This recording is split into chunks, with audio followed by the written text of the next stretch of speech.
faleminderit Komitetit Shqiptar të Helsinki dhe qendresës për ftesën për të thënë dy fjalë në këtë takim. Një javë më parë në një takim pak a shumë të ngjashëm të organizuar nga Komisioni i Posaçëm Parlamentar për Reformën Zgjedhore me mbështetjen e OSBE-s, ku u diskutuar në lidhje me financimin e partive politike, krahas pikpamjeve dhe mendimeve dhe opinioneve që u prezantuan në atë takim në lidhje me këtë çështje, thuajse të gjithë pjesëmarrësit përcollën mesazhin e atyre karakteristikave që do duhet të gëzojë procesi i reformës zgjedhore, ku më thelbësisht do të listoja transparencën dhe gjithëpërfshirjen e këtij procesi. Dhe duke qenë se ne të gjithë ndajmë një opinion të përbashkët që cilësia e produktit të kësaj reforme zgjedhore është e lidhur drejt për së drejti me mënyrën se si kjo reformë do të realizohet, mbetet ose ka vend që ta adresojmë këtë thirrje për përfaqësuesit politik të cilët drejt për së drejti janë të angazhuar në këtë proces. Dhe krahas transparencës dhe gjithëpërfshirjes që do duhet ta karakterizojë procesin e reformës zgjedhore, do doja të shtoja këtu dhe një element të tretë që ka të bëjë me kohën kur kjo reformë zgjedhore do duhet të realizohet. Duhet që ndryshimet në ligjin zgjedhor të jenë në fuqi jo më vonë se qershori i këtij viti. Në këtë mënyrë, partitë politike, KQZ apo dhe institucionet të tjera publike që lidhen me procesin zgjedhor do të kenë kohën e mjaftueshme në dispozicion për përgatitur zgjedhjet vendore të vitit 2027, ashtu sikurse do përcaktohet në kodin zgjedhor. Kushtetuta e Republikës Shqipërisë përcakton se sistemi i qeverisjes bazohet në zgjedhje të lira dhe periodike, ndërsa në kodin zgjedhor përcaktohen rregullat për organizimin dhe administrimin e zgjedhjeve në vend. Në këtë kuadër, reforma zgjedhore duhet të synojë në gjykimin dhe në vlerësimin ton përmirësimin e funksionimit të këtyre rregullave dhe adresimin e të gjitha problematikave që janë evidentuar gjatë proceseve zgjedhore të mëparshme. Por sikurse thash të mësi për një karakteristikë e rëndësishme që do duhet të ketë reforma zgjedhore, është ajo që lidhet me transparencën, me mënyrën se si do të ndërtohet apo do të realizohet reforma. Procesi i reformës duhet të jetë i hapur dhe i konsultuar gjerësisht. Diskutimet për ndryshime në legjislacionin zgjedhor nuk do duhet të zhvillohen në mënyrë të mbyllur ose të kufizuar dhe vetëm me pjesëmarrje politike apo në tryeza politike. Përkundrazi, procesi duhet përfshirë konsultime me institucionet që administrojnë zgjedhjet, me organizatat e shoqërisë civile, me median, me ekspertë të fushës dhe me organizata ndërkombëtare që monitorojnë proceset zgjedhore, por edhe me organet e drejtësisë.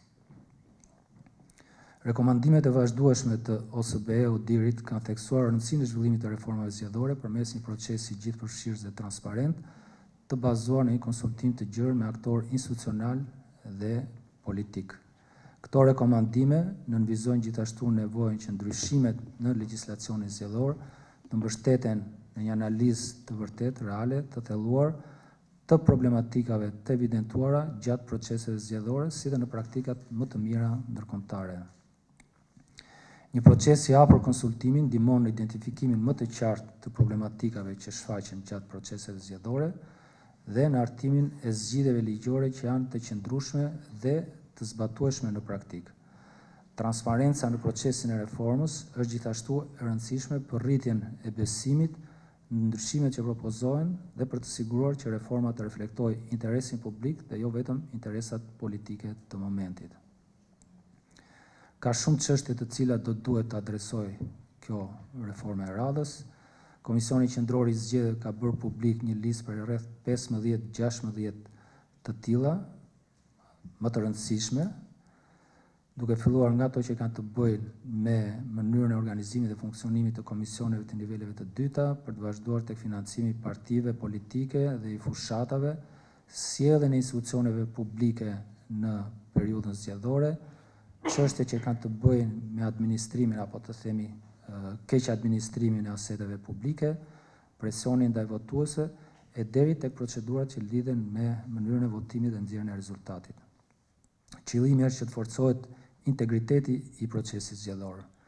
Një ndër aspektet e lidhura direkt me integritetin e këtij procesi është edhe ai që ka të bëjë në mënyrën se si trajtohen shkeljet që mund të ndodhin gjatë periudhës zgjedhore. Kodi penal përfshin një kapitull të veçantë për vepra penale që prekin zgjedhjet dhe sistemin demokratik të zgjedhjeve, si shitblerja e votës, intimidimi i zgjedhësve, falsifikimi i materialit zgjedhor, pengimi i subjekteve zgjedhore, si dhe ndërhyrja në procesin e votimit ose në rezultatin e zgjedhjeve. Këto dispozita krijojnë në gjykimin dhe në vlerësimin ton bazën ligjore të mjaftueshme për trajtimin e shkeljeve që lidhen me procesin zgjedhor dhe rrjedhimisht për mbrojtjen e integritetit të tij. Në kuadër të eficiencës së zbatimit të këtyre normave ligjore, bashkëpunimi ndërmjet institucioneve që administrojnë zgjedhjet dhe institucioneve të drejtësisë merr një rëndësi të veçantë. Një zhvillim pozitiv në këtë drejtim në kuadër të zhvillimit të zgjedhjeve të 11 maj 2025 ka qenë edhe memorandumi i bashkëpunimit ndërmjet Komisionit Qendror të Zgjedhjeve, Prokurisë së Përgjithshme, si dhe Prokurisë së Posaçme kundër korrupsionit dhe krimit të organizuar. Ky memorandum synoi të forcojë bashkëpunimin ndërinstitucional për parandalimin, identifikimin dhe hetimin e veprave penale që lidhen me zgjedhjet përmes shkëmbimit të informacionit dhe koordinimit të veprimeve ndërmjet institucioneve gjatë periudhës zgjedhore. Komisioni Qendror i Zgjedhjeve ka bindjen e plotë se një koordinim i tillë ndërinstitucional mund të kontribuojë në trajtimin më efektiv të rasteve që lidhen me shkeljet në procesin zgjedhor dhe rrjedhimisht në forcimin e integritetit të zgjedhjeve. Për KQZ-n, eksperienca e bashkëpunimit dhe koordinimit në zgjedhjet e shkuara midis të tre këtyre institucioneve, si dhe me policinë e shtetit, ishte e suksesshme dhe do duhet të përmirësohet në të ardhmen. Për ta përfunduar,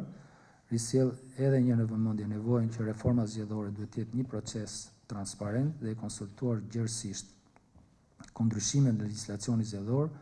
të diskutohen me të gjithë aktorët e interesuar, pavarësisht peshës së tyre politike apo institucionale. Një proces i tillë për gjykimin dhe vlerësimin ton ndihmon jo vetëm në përmirësimin e rregullave që lidhen me zgjedhjet, por edhe në forcimin e integritetit të proceseve zgjedhore, si dhe në rritjen e besimit të qytetarëve dhe të gjithë aktorëve në procesin zgjedhor. Faleminderit.